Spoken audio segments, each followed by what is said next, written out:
Welcome to episode 9 of Halloween Babies Podcast. I am your host, Billy D, coming at you from Richmond, Virginia. This is going to be a very short podcast because I'm on the tail end of a sickness that hit me hard about 2 weeks ago. I had the chills, the body aches, the headaches, the congestion. I felt like death. And let me tell you, if you've never known the dread of not being able to call into work, especially if you have to do something really cool like I did, where I had to go into someone's house and rip up their carpet and install some luxury vinyl plank flooring and run a bunch of shoe molding, that was horrible. I was literally waking up, peeling myself out of bed, going to work, coming home, pounding some NyQuil, and sleeping for days. But I am on the mend, and I was able to go to the theater yesterday to see a new film called Stopmotion. But before I get to that, let me run through a few things that I was able to catch at home while I was recovering from my illness. So, first off, I was simultaneously watching True Detective Season 1 and Season 4. I don't know how many of you have caught the latest season. It seems to be a little bit of controversy around that. Season 1 is, of course, amazing. I would give that 5 out of 5 stars. Loved it. It was great. I've seen Season 2. I thought it was okay. I did not see Season 3, but I enjoyed Season 4. It wasn't as hard-hitting or as dark as Season 1, but, you know, a very female-centric season. Wonderful director, wonderful cast, Jodie Foster. I mean, come on. And speaking of Jodie Foster, if you have not seen The Little Girl Who Lives Down the Lane from 1977 starring Jodie Foster, I highly recommend that one, so check that out. So what movies did I watch? So first off, there's Bad Girl Boogie from 2023 by Alice Mayo Mackey. It's listed as a slasher horror drama. It is 80 minutes long and it's available on Shudder. A wearer of a parasitic mask with black magic sheds blood on Halloween. 16 years later, a killer with the same profile slaughters Angel's friend, who then must fight fear, overcome personal struggles, and unmask the murderer before someone else dies. I'll give writer-director Alice Mayo Mackey props for their ambition and frequency of output, especially considering their young age. And although I enjoyed this effort a bit more than 2021's So Vam, I found it a bit hard to stay engaged, even with the 80-minute runtime. I appreciate all the trans and queer elements and allegories, and I do feel, given time, McKay could produce something truly top-notch. But I gave Bad Girl Boogie a 2.5 out of 5 stars. Next up is Cat Person from 2023, directed by Susanna Fogel. It's categorized as a psychological horror drama thriller. It's 118 minutes long, and I found it on Hulu.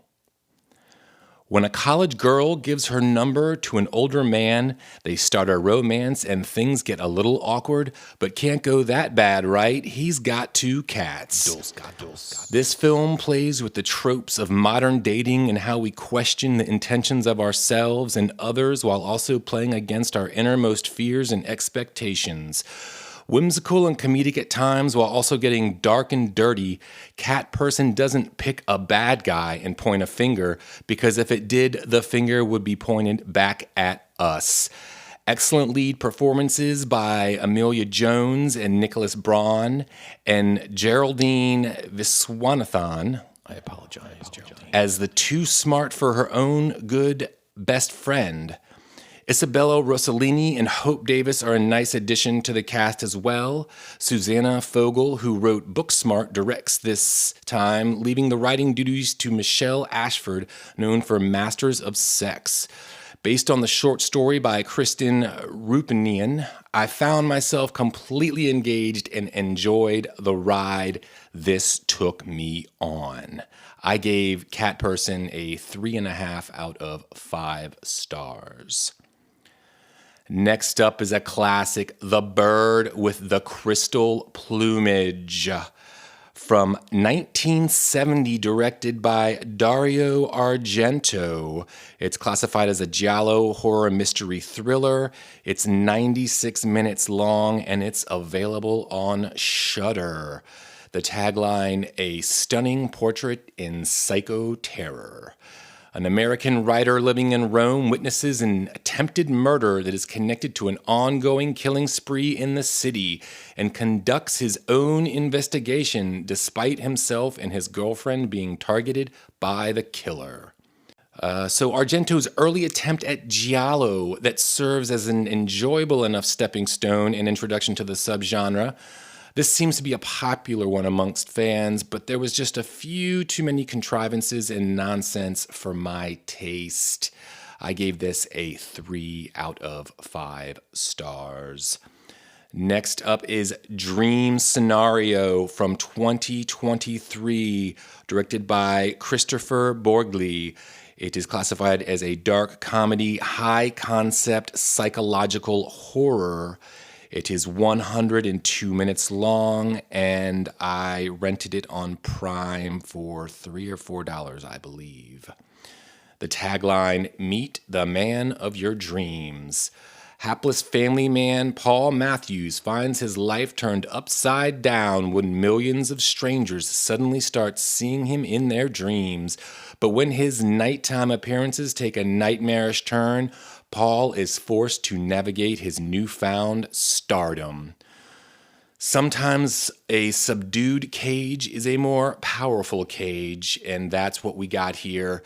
This film went a lot darker than I expected to and really held up a mirror to the absurd world we currently live in.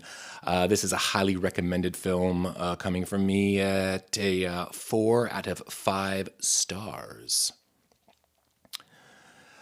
Lastly, before the main event is a documentary called Lover, Stalker, Killer from 2024, directed by Sam Hopkinson. It is a true crime documentary that runs 90 minutes, and I found this on Netflix. The tagline, from online stalker to real life hell. In this twisting documentary, a mechanic tries online dating for the first time and meets a woman who takes romantic obsession to a deadly extreme. Damn, this was pretty dark.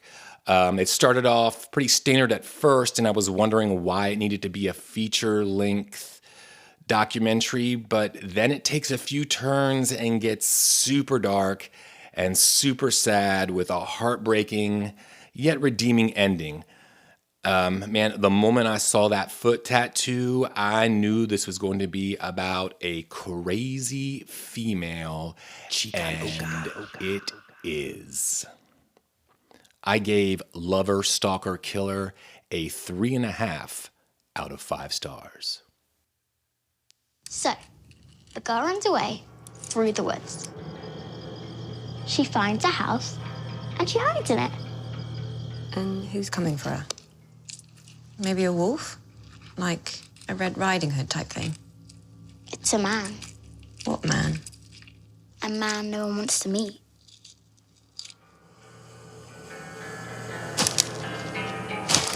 He comes on 3 nights.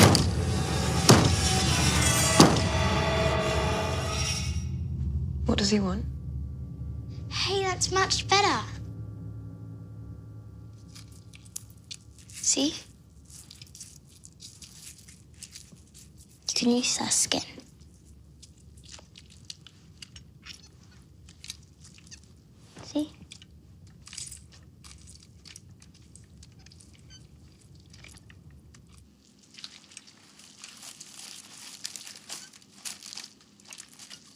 It looks better from down here.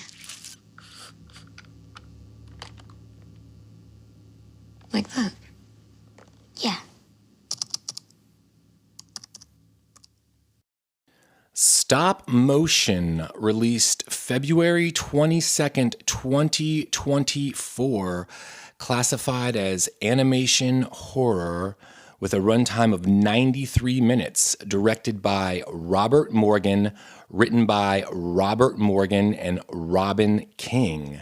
The tagline is "Bring Your Nightmares to Life." And Stopmotion stars Aisling Franciosi, who I absolutely adored in 2019's The Nightingale, and you will also recognize her from 2023's The Last Voyage of the Demeter. It also stars Kaolin Springall, who you might have seen in 2020's The Midnight Sky. It also stars Stella Gonay and Tom York. So Aisling Franciosi stars as Ella, and Ella has been acting as the hands for her mother, a famous stop-motion animator whose recent passing has caused Ella to question her own talents, abilities, purpose, and existence. As she struggles to find her own voice, we quickly begin to question her sanity as she develops new methods to create her art and looks towards the innocence within herself to tell the story of the little girl and the Ash Man. Ella seems to be in a daze as we cut back and forth between her barely cohesive daily life and the actual stop-motion animation that she seems to be creating in a trance as she loses her grip on reality. The stop-motion depicted is dark, creepy, and visceral, and reminiscent of Phil Tippett's Mad God and early Tool videos. There are also a handful of gory body horror scenes of violence and a few psychedelic trip-outs that delve into art house territory. The sound design goes from a muted, detached technique where dialogue becomes muffled as Ella is lost in meditative visions that are juxtaposed with the squeaking and manipulation of body parts moving as if being guided by steel armatures. The story unfolds like a fever dream, and I couldn't help but make comparison to 2021's Censor and 2018's Possum, both of which rely on ambiguous exposition, although neither of those films are as esoteric as Stop Motion. As Ella's worlds collide, the set design morphs around her as if she has become a character in her own story. Yeah, this is a strange one that relies on mood, atmosphere, and disturbing visuals that are going to make a lot of people question what they just watched. And although I can't say I loved it, and I do wish the narrative was a bit more forthcoming, I am impressed with Robert Morgan's visual style and directorial debut, as I will be looking forward to future work from him. And it looks like Robert is currently in the development stage for a project called The Red Laugh, that is described as stop-motion, animation, horror, and war-themed. Stop-motion is currently on a small theater run thanks to IFC and Shudder, so I'd expect it to be dropping on Shudder sometime in the near future. So give it a shot. I gave Stop-motion a 3 out of 5 stars. It's not going to be for everybody, but the visuals are worth giving it a go.